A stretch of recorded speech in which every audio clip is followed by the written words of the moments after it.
Apple has just announced their brand new iPhone 14 lineup, and this video is going to focus on the Pro models.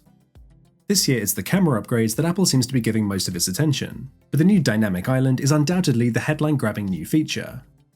We'll of course be exploring these as well as all of the other new features and how these differ between the new 14 Pro and 14 Pro Max. We'll also be comparing directly with last year's 13 Pros to see whether you should upgrade, or if in fact you should save yourself some money and get one of last year's phones instead of the new ones.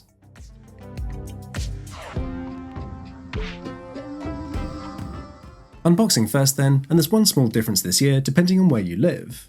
Everybody gets the phone, the USB-C to Lightning charging cable, and the usual paperwork including the Apple sticker.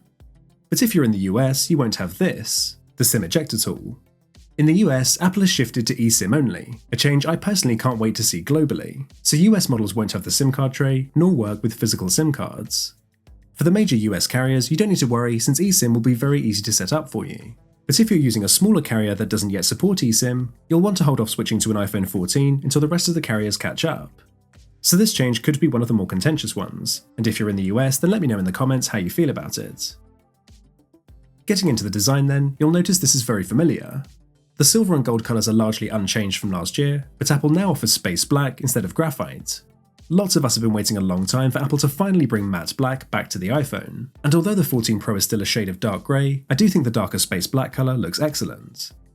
The standout new colour though is deep purple, replacing last year's Sierra blue, which in some lighting conditions can be quite subtle and almost grey itself, but this is another really great looking finish.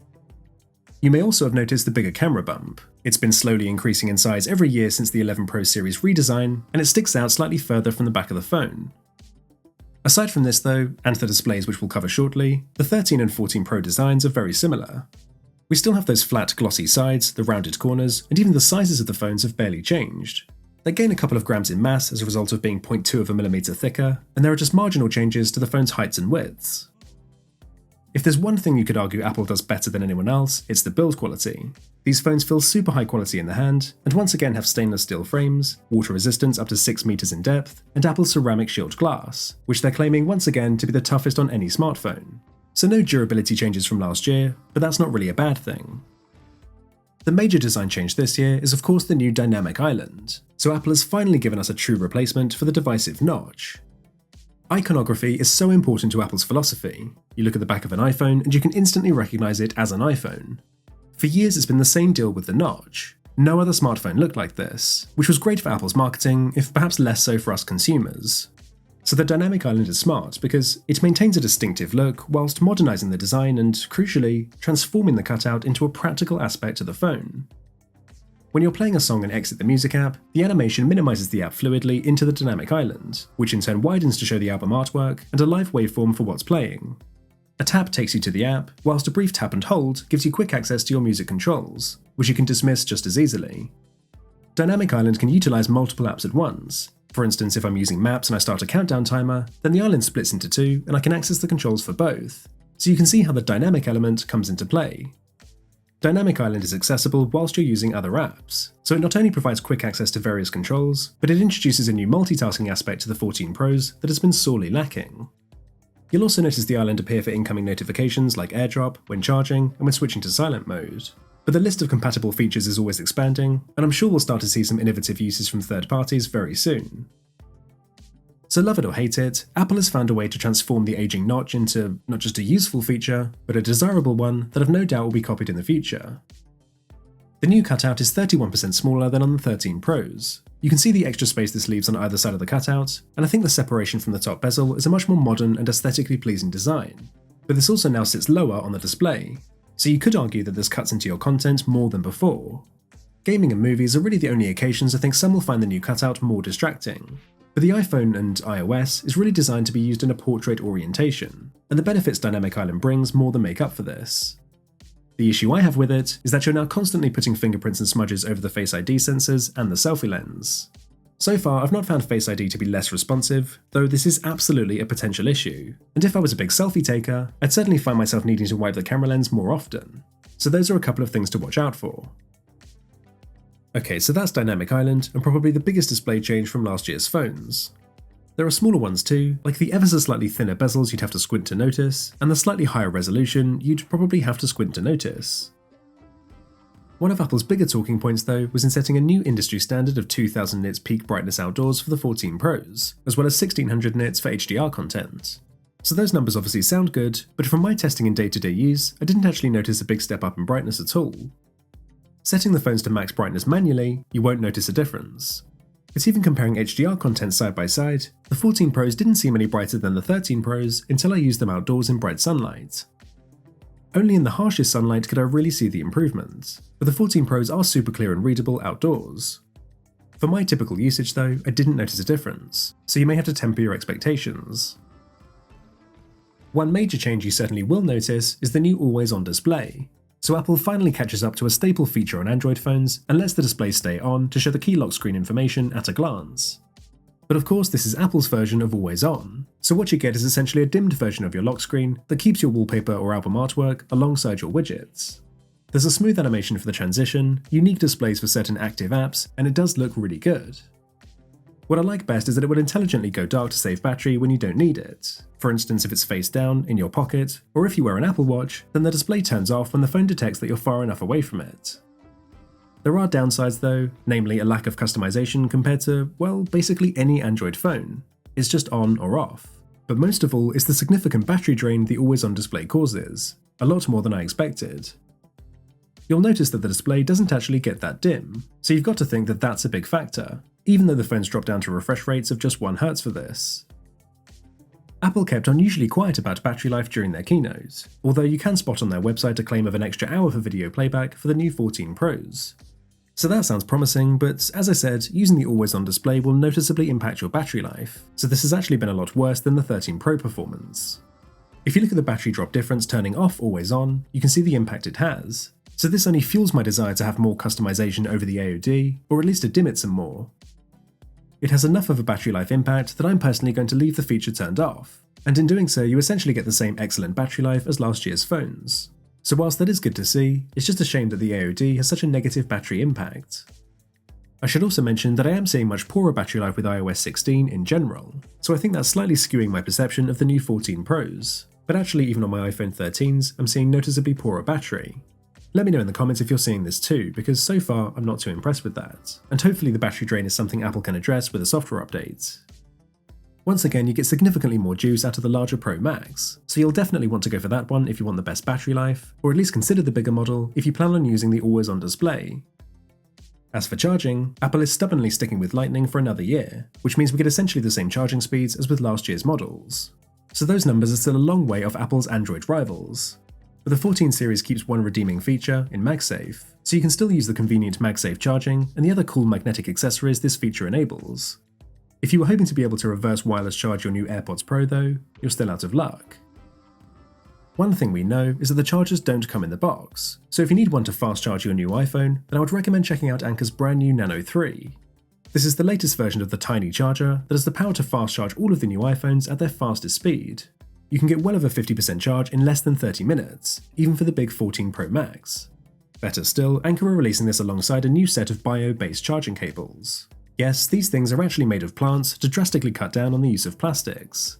The packaging for both of these is 100% recyclable too, so I'm really pleased to see a major player like Anker make such an important environmentally positive step. I'll leave links to both of these down in the video description.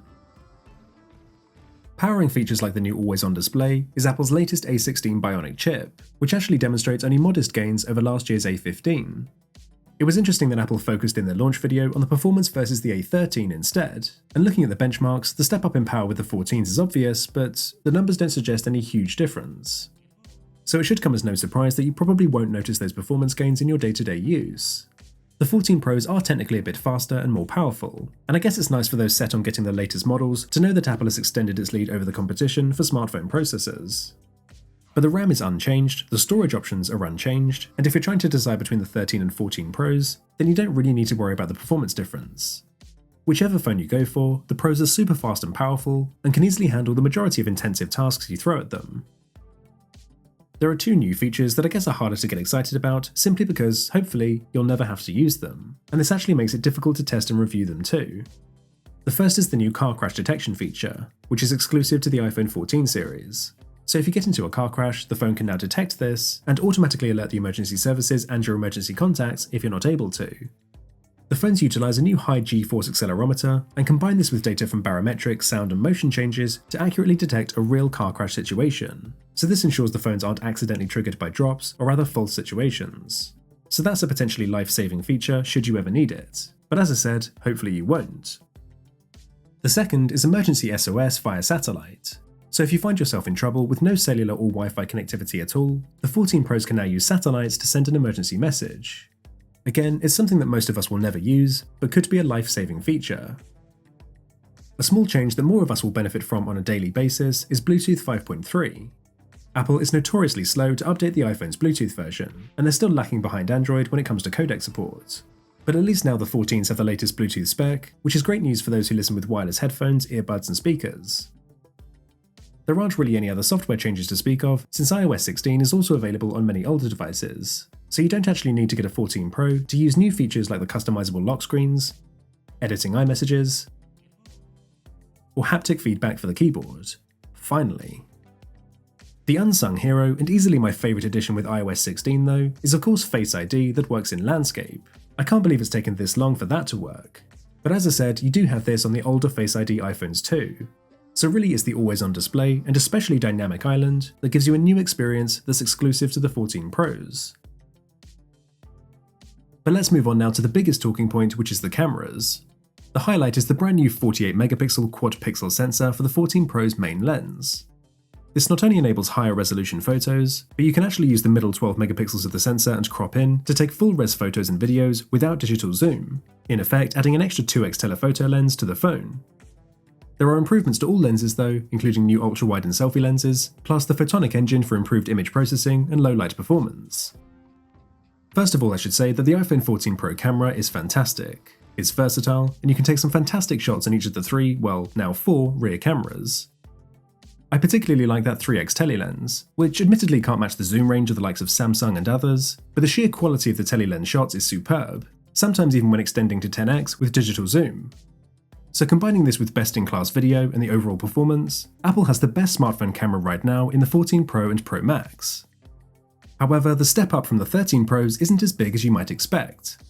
Generally, the phones have extremely similar performance, and you really have to pixel peep to spot the differences. I would sometimes see improved HDR performance from the 14s, slightly more contrast, and they consistently had more of a green tint, especially with the ultrawides. So that ultra-wide colour shift is one area where I think the 13s perform better, but it's far less noticeable on the other lenses, and the rest of the image processing is much the same. By default, the 14 Pros will take 12 megapixel photos on the main lens, just like the 13s. They use pixel binning to achieve this, which can often lead to higher quality photos. But even cropping in, I really didn't see any advantage in sharpness and detail, and this is perhaps where average consumers may be misled. To really see the improvement, you have to activate Pro RAW mode, which lets you take the full 48 megapixel photo. And then when you compare side by side, there's a noticeable step up in quality with the 14 Pros. Because this is Pro RAW, you get the full metadata too, which gives you a ton of flexibility to edit in post. Pro RAW is on the 13 Pros as well, but having 4 times the resolution with those 48 megapixel lenses gives you much higher quality results. Remember that I've cropped in 4 times though to show you a clear difference, and the side by sides of the photos normally are much harder to distinguish. So if you only take photos to look at on your phone, then you probably won't notice a big improvement, even when taking 48 megapixel photos. Also, just look at how huge those file sizes are. This Pro RAW shot is 37 times bigger than the one produced with the default camera mode, so you'll really be eating into your phone's precious storage using Pro RAW. Plus, there's a lot more shutter lag too, since it takes longer to process those higher res shots, so there are some downsides shooting in RAW to be aware of. I made a video last year just on Apple's Pro RAW and how it can unlock the full potential of your iPhone, so do check that out if you're interested. But I think that video really puts into perspective how the average smartphone user really won't ever want or need to use these tools. But it's why the Pro iPhone cameras are aimed at the enthusiasts, the pros, as opposed to the average user. So just bear in mind that the 14 Pro's 48 megapixel lens can offer a really nice upgrade over last year's phones. But there's a catch to it too, and it'll be the photography enthusiasts that will get the most out of it. There's a second benefit of that 48 megapixel lens though, and that's the effective fourth rear lens it creates with an optical zoom of 2x. This is something everyone can benefit from, and the difference in quality with optical zoom versus digital is quite substantial. So the 14 Pros bridge the quality gap between the main and telephoto lenses and offer much higher quality zoom in between. Switching to the telephoto lens at 3x zoom, the 13 Pros can now catch up again. But I do think the 14 Pros still have a slight edge in quality, warmth and brightness, even though the specs are very similar and there's no improvement in the maximum zoom range either. They still both top out at 15x, but the quality of the 14 Pro's tele-lens shots did seem to be slightly higher overall. Having effectively an extra focal length with an optical 2x zoom makes the camera much more versatile than on last year's models, which is perhaps the best camera upgrade this year. The 2x zoom plays a part in portrait mode too, so you can see here portraits at 1x zoom on the main lens, which in fairness look really good on both phones. The 13 shot is a little bit pink versus the greener 14 shot, and the 14 shows better HDR here. But here's something the 13 Pros can't do, a 2x zoom portrait. So not only do you get an extra focal length with the 14 Pros, but it's also that 48mm focal length too, which is popular for portraits. Switching to the telephoto lens for that 3x portrait, again both phones look really good, but I think I prefer the 14's warmer colours, even though there's not much else separating them in quality. A quick note on macros, Apple claim improved macros in low light because of the new ultra-wide lens, but I didn't really see a big difference there. If anything, the noise around the subject was actually a bit worse on the 14 Pros. The bigger change is in the minimum focus distance, so you can now get closer for your macro shots, and the plane of focus seems shallower too. Incidentally, the minimum focus distance on the main lens is dramatically increased with the 14 Pros. This is the macro shot, and now this is as close as each phone can get with the main lens. Some people are noting that it's now harder to use the 14 Pros for things like document scanning, because you simply can't get as close to your subject now with the main lens, so that's something to watch out for. That main lens has a 65% larger sensor than in the 13 Pros, and in low light situations you'll sometimes see brighter shots from the 14 Pro. Here there's obviously a huge difference in the brightness, though I will say that the 13 Pro more closely represents the real life scene. There was only a slight brightness increase on the new wider aperture ultra-wide lens, and I saw a similar difference with the telephoto lens as well. Interestingly, the 14 Pro's teleshots were typically a bit more detailed and sharp, but sadly this comes at the cost of increased noise. Sometimes you will see an improvement that aligns with Apple's claim of up to 2 times better low light performance. There's certainly more detail on this teleshot, but again, more noise as well. The claim is also up to 2 times better for the main lens, but in most situations, the difference is very tough to see. Every now and then you'll see the 14 Pro pull ahead, but you normally have to zoom in a lot on your photos to actually spot that extra detail. I really didn't see 3 times better low light with the ultra-wide though. However, I did notice the 14 Pro not needing to switch to night mode as often. That's likely thanks to the wider aperture, and can result in more realistic night skies and less motion blur.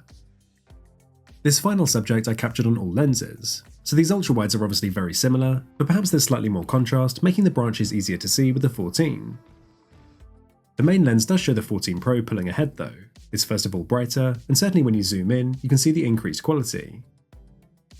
Switching to 2x zoom, you can probably spot the difference in sharpness already, but actually this low light shot is possibly the best example so far of optical zoom on the right versus digital zoom on the left. And then with the telephoto lenses, the 14 has a slight edge with brightness again, but zooming in, you can see that it actually loses out on some of the colour saturation. It also appears sharper, but with added noise, so it does seem like Apple is over-sharpening the 14 Pro's telephoto lens in low light. I also wanted to include the 48MP Pro RAW example side by side with the regular shot, because initially it appears less sharp and the highlights are more muted, but just look at the colours, dynamic range and the extra detail it's been able to capture, and zooming in you can see just how much better the high-res photo actually is. These examples are all completely unedited, but you can immediately see the benefit of the higher megapixel count, which applies to low light situations too. An often overlooked new addition is the 14 Pro's adaptive True Tone flash. These are the regular night mode shots on each phone, and these are with the flash enabled. So the 13 Pro on the left is a great example of why I personally never use the flash, because it immediately washes out the colour. The adaptive flash on the 14 Pro brightens whilst retaining the colour of the real life scene. Here's another example with the regular night mode, and then with the flash enabled. So again, the adaptive flash keeps the colour temperature consistent, whereas the 13 Pro flash turns everything a cooler blue, which is far less realistic. And the last thing for low light is portrait mode, where both phones do really well with autofocus and subject detection thanks to the LiDAR scanner. There's actually very little to separate them here beyond the wider angle on the 14 Pro. The 14 once again has that extra 2x tele-lens for portraits, which can benefit from the low light capability of the main lens. And finally, switching to the telephoto lenses, the 14 Pro surprisingly really pulls ahead here. It's quite obviously sharper, but this time it's not at the expense of added noise, so low light portraits look really good. Moving on to video, Apple maintains its lead over the competition with the highest quality 4K, Dolby Vision HDR and ProRes, which is super smooth but not all that different from the 13 Pros aside from those slightly greener colours. What is new this year is action mode, so you can now record in up to 2.8K at 60 frames per second for ultra-steady GoPro-like footage. Unfortunately, you can't get a sense of the true smoothness in this 25 frames per second YouTube video, but it looks fantastic in the full 60 frames and is noticeably more steady than the 13's regular video mode. I don't think that last example does justice to just how much stabilization the phones are adding, but if I over-exaggerate the shaking and then play back the video, you can see how effective action mode really is. The results are surprisingly good. Cinematic video also gets bumped up to 4K. That's an upgrade most of us saw coming, and even though the phones still struggle in the same areas as before, for instance with the cutout around some subjects, the step up to 4K really improves the quality. Low light video saw quite a big improvement, with the 14 Pro delivering a sharper image and able to focus better thanks to the larger sensor. The phones still suffer from that lens glare when there are bright lights in the scene though. And finally, looking at the front cameras, the 14 Pro looks to me noticeably better in quality. There's more contrast, and the colours, especially in skin tones, are more varied and look more natural, as opposed to the flatter, warmer image from the 13 Pro. There wasn't much of a difference with HDR or sharpness though. These differences carry over to portrait mode as well, though the 14 Pro did appear to have slightly better subject detection with those tricky areas. The 14 Pros add autofocus, and the new wider aperture is supposed to bring better low-light selfies, but I personally didn't see this, and the 14 Pros surprisingly seemed more blurred in low-light situations. As for the selfie video, the 14 Pros had much better sharpness, contrast and colour, so the image looks substantially better than on last year's phones. However, you can see the video shake each time my foot hits the ground, so the stability is perhaps not as good. So if you're moving a lot, you may find this too, but otherwise the selfie video quality is now much better. Okay, so we've had a pretty in-depth look at the cameras now, and in general I think 13 Pro owners can feel happy enough with their phone. There are some clear advantages with the 14 Pros though, and the standout upgrades are of course the 2x optical zoom and the 48 megapixel lens. You just need to make sure you're using Pro RAW to see the full benefit it can bring, and to bear in mind the drawbacks it comes attached with. These two features are exclusive to the Pro iPhones this year, which does make me wonder how, if at all, the regular 14s can improve over the 13s. My in-depth comparison of those phones is coming very soon, or is already linked down below. So, should you buy the iPhone 14 Pro? Well, the good news is that Apple kept the pricing the same as last year, so that's $999 for the Pro and $1099 for the Pro Max. The bad news is that if, like me, you live in the UK, the prices went up, and both are now £150 more expensive, and of course we all know why. When considering upgrading, I think a good question to ask is, will it feel like an upgrade? And the feature that ticks the yes box here will vary from person to person. For me, it's the dynamic island that makes the iPhone 14 Pro feel different, feel fresh and new. It fundamentally changes how I use the iPhone, and is something I notice on a daily basis. That's ultimately what makes the 14 Pro compelling, especially against older models like the 12 and 13 Pros. It's easy to get sucked in by the specs. The 48 megapixel lens is a perfect example because you might look at that and assume it's going to instantly and dramatically improve every photo you take. But consider, are you actually someone who's going to shoot in RAW all the time, use up all that storage, but get the very best out of the camera? Or perhaps not, and therefore would the camera actually be a big upgrade for how you would use it? The always on display is another one. The idea is great, but I personally value my battery life more and so leave it turned off. Anyone with a 13 Pro already is probably best staying put for the simple reason that it's hard to justify the cost upgrading a phone only a year old. But as always with an upgrade, you've got to ask yourself two things. 1. What is it that I'm not happy with on my current phone? And 2. Does this new phone solve that problem? I think it's interesting that Apple has quite obviously reserved all of the best new features for the Pro iPhones this year. But as I said, I've got a full video comparing the 14 with the 13, and also one comparing the 14 Plus with the 14 Pro Max. So do check those videos out if you're interested. I'll leave them linked down below as soon as they're live. Let me know in the comments which iPhone you're upgrading to this year, and of course ask any questions you have and I'll do my best to answer. Please give this video a like if you found it helpful, and make sure you're subscribed with notifications on so you know when those new videos go live. Thank you all very much for watching, and I'll see you in the next one.